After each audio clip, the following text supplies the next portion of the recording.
And to talk more about this decision, we're joined by Wendy Wilson, managing editor at The Grio, and Cheryl Dorsey, a retired sergeant with the Los Angeles Police Department. Ladies, thanks for being here. Sure. Wendy, I'll start with you. From the very start of this case, there were two sides. The pro-police side that said Officer Pantaleo was just doing his job, and then the pro-Eric Garner side that said he was a victim of police brutality, you know, that he was essentially murdered for selling loose cigarettes.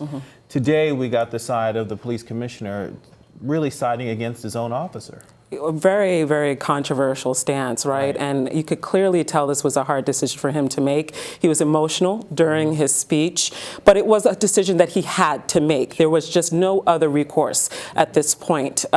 His own, judicial branch has said that Officer Pantaleo was indeed guilty of putting on this illegal chokehold, which caused the death in part of Eric Garner. So along with that decision, as well as the constant protests and the determination of this family to see that this man did not just die in vain for absolutely no reason, is, I think, the real reason why this decision was made today. All right, and retired Sergeant Cheryl Dorsey. Cheryl, I'm actually very curious to hear what kind of reactions we are hearing from within the police force and what this could mean now on a wider scale. Well, listen, Pat Lynch, the president of the FOP there in New York, is irresponsibly, by way of dog whistle to the men and women of the NYPD, saying that you shouldn't do your job now because you're going to be second guessed. And listen, be clear. Pantaleo was fired because, number one, he used a prohibited hold, and number two, he lied about it. Giving false and misleading statements makes him a proven liar, having now been found guilty of that, and should make him ineligible for being a police officer on any other police department. Much like the commissioner said, he's ineffective and can no longer be employed there. So any officer who does their job day in and day out, most do professionally, diligently, understand that a lying officer tarnishes everyone. But Sergeant Dorsey, I mean, do you think that the further steps should be taken? I mean, many have called for Officer Pantaleo to be not just fired, but to face jail time. Do you think that that is the appropriate justice?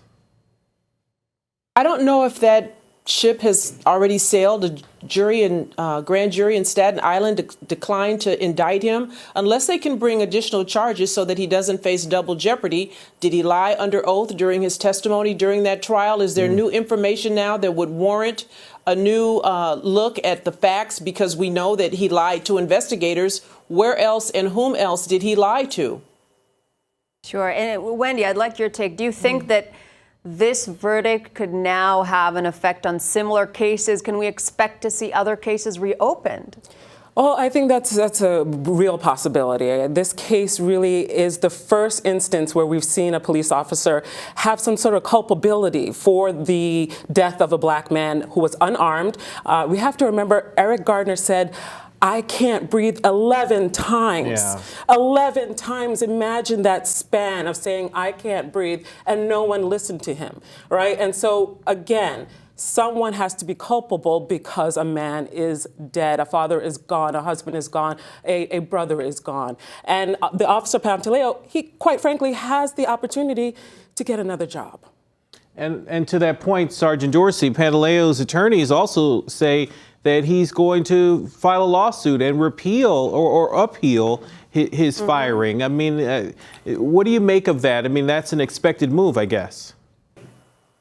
Yeah, that's not uncommon. Listen, Timothy Loman did the same thing when he was fired from Cleveland for the shooting death of C.R.A.S.H. And so that's his right. He has every right to do that. And I'm certain at the end of the day, when they look at everything in its totality, coupled with the fact that he lied, for a police officer to lie is akin to a citizen committing a felony. His credibility is gone. He's ineffective, and he's disqualified from being a police officer on the NYPD and any other police department. So he can appeal it, but the outcome should justifiably be the same.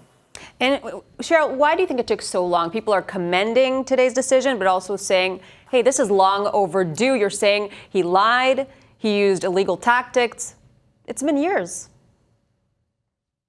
Listen, the NYPD could have adjudicated this situation long ago.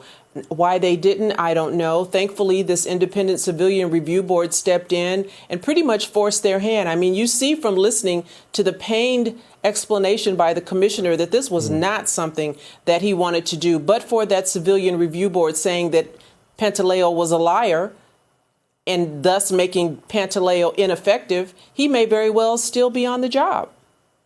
And then, Wendy, by extension, Mayor Bill de Blasio, who's also running for president, gets to say that, you know, his department made the right call here. Well, it's easy to say that when you don't have to make the decision, right? And he chose to step away from this specifically and not make a decision. So the decision has been made, and the mayor can now come in and say whatever he wishes, but he had nothing to do with this. No support whatsoever.